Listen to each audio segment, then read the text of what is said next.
This time of the year is always filled with wonderful things, especially food. Yeah. And I was telling somebody the other day about one of my favorite Christmas recipes.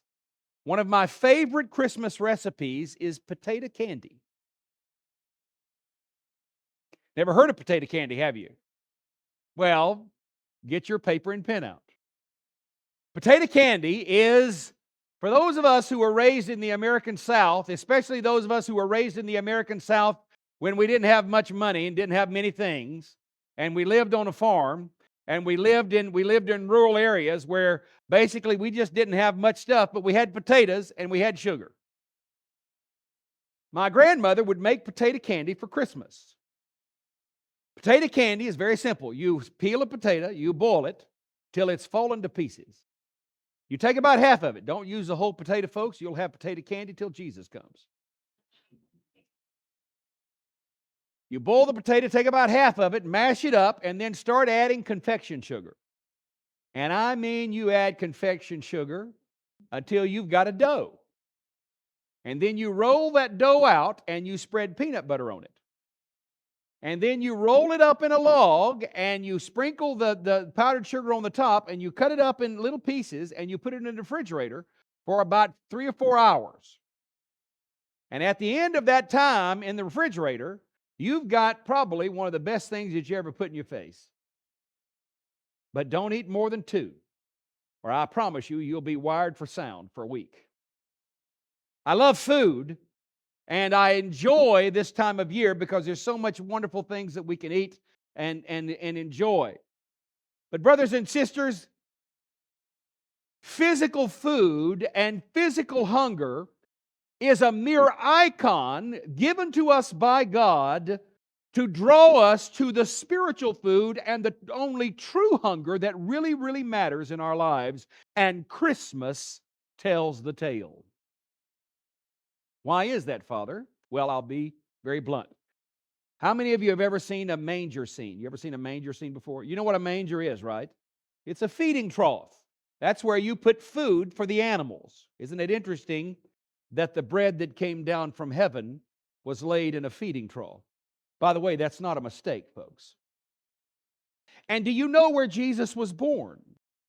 Bethlehem.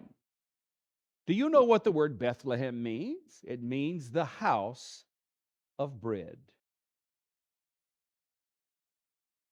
Jesus Christ comes to us today to tell us something powerful about what we're really hungry for.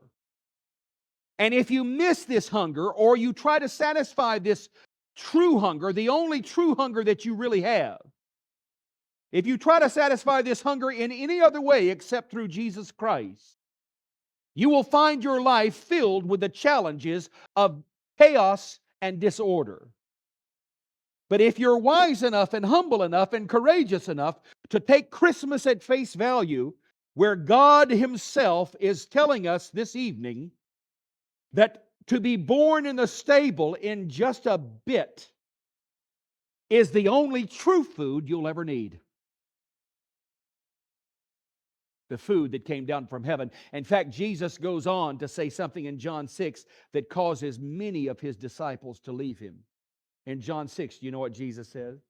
He says, unless you eat my flesh and drink my blood, you have no life in you. You see, brothers and sisters, it matters how you satisfy the hungers of your life. It matters how you satisfy the hungers of your life. In fact, most of the people, let me change that. I'll just put it on myself. Most of my challenges in my life are satisfying my desires in an unhealthy way. Satisfying my hungers in an unhealthy way. You've seen me go from this to this because of the hard work of trying to undo the years of feeding myself badly. Well, if you think that physical food and what you eat physically matters to your body, has it ever dawned on you that what you feed your spirit is just or even more important than that? So what are you feeding your ears? What are you feeding your eyes? What are you feeding your mind? What are you feeding your heart? What are you feeding your life with this evening?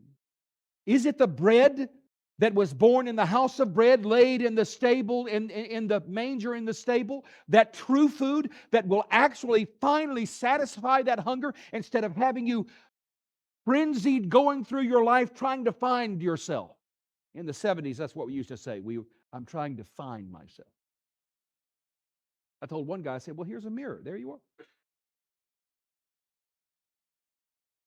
But every one of us have experienced situations in our lives where we see the dead end of feeding our hungers with the wrong food, feeding our attention with the wrong attention, feeding our mind with the wrong thoughts, feeding our eyes with the wrong sights, feeding our ears with the wrong words.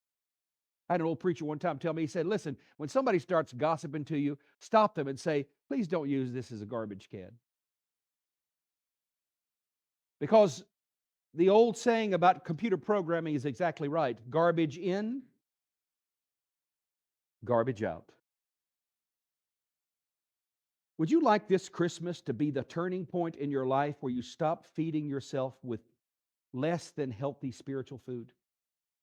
Would you like to start getting a handle on it seems to be the consistent stumbling is in your life, or the consistent disconnect in your life? Would you like your spiritual life to become more prominent in this upcoming new year? Would you like to start feeding your spiritual life? Because I guarantee you, folks, if we had the X-ray to show what the spiritual body of yourself looks like, I confess to you, sometimes I'm terrified. If we did that X-ray, we'd see an emaciated figure going, please, feed me, please. But we're so busy and we're so chaotic and we're so distracted by so many worries in this life that we never feed our spiritual life. One of the fathers of the church said that the first sign of getting cold in your spirit is a lack of attendance at worship. You're no longer attentive to what you're feeding your soul. And eventually, brothers and sisters, that always comes back to bite you. On this Christmas 2024, what spiritual bread are you feeding your life with this evening? Would you like the food that truly satisfies? Would you like the drink that finally quenches the real thirst in your life instead of filling up your life with other things that eventually never satisfy? I noticed that about whenever I was really just eating anything I want, I'd get full for a little while and want more. It's like eating Chinese food.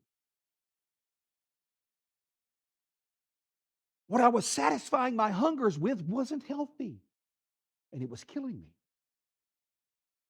If that's true of your physical life, brothers and sisters, if you'll pay as much attention to your spiritual health as you do your physical health, you'll find your life filled with the food that matters.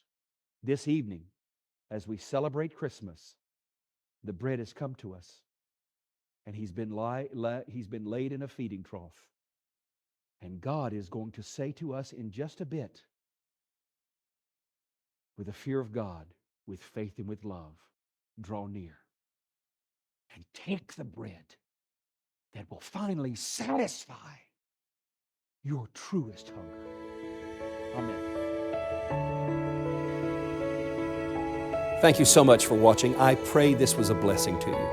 If it is a blessing to you, please don't forget to like and subscribe and share these videos. It really does help us a great deal.